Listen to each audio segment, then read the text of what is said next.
Friends, welcome to my channel. இன்றைக்கி ஒரு சிம்பிளான டிஷ் பார்க்க போகிறோம். கத்திரிக்காய் ரவுண்ட் ரவுண்டாக கட் பண்ணிவிட்டு மஞ்சள் உப்பு அப்புறம் சில்லி பவுடர் போட்டு ஆயிலில் நல்லா போட்டு ஃப்ரை பண்ணிடுங்க. ஒரு 5 செகண்ட் ஃப்ரை பண்ணிவிட்டு திருப்பி போட்டு ஃப்ரை பண்ணிடுங்க. ஃப்ரை பண்ண பிறகு அதுக்கு மேலே திருப்பி கொஞ்சம் மஞ்சள் தூளும் சில்லி பவுடரும் போட்டு ஃபுல்லாக ஃப்ரை பண்ணிக்கலாம்.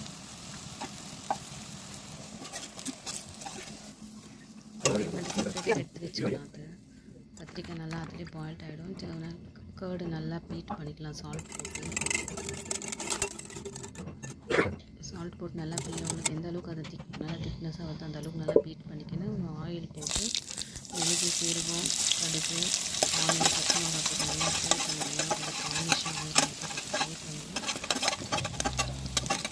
ஃப்ரை பண்ணதுக்கு அதில் கொஞ்சம் மஞ்சள் கொஞ்சம் பேஸ்ட் போட்டு நல்லா அந்த ஆயிலே ஃப்ரை பண்ணிவிட்டு நம்ம சின்ன மசாலா இதுக்காக ரெடி பண்ணி மிளகு, வெந்தயம், சீரகம் நல்லா ஃப்ரை பண்ணிட்டு அது ஒரு பவுடராக பண்ணி அது இதில் போட்டால் நல்லா ஸ்மெல் நல்லாயிருக்கும்.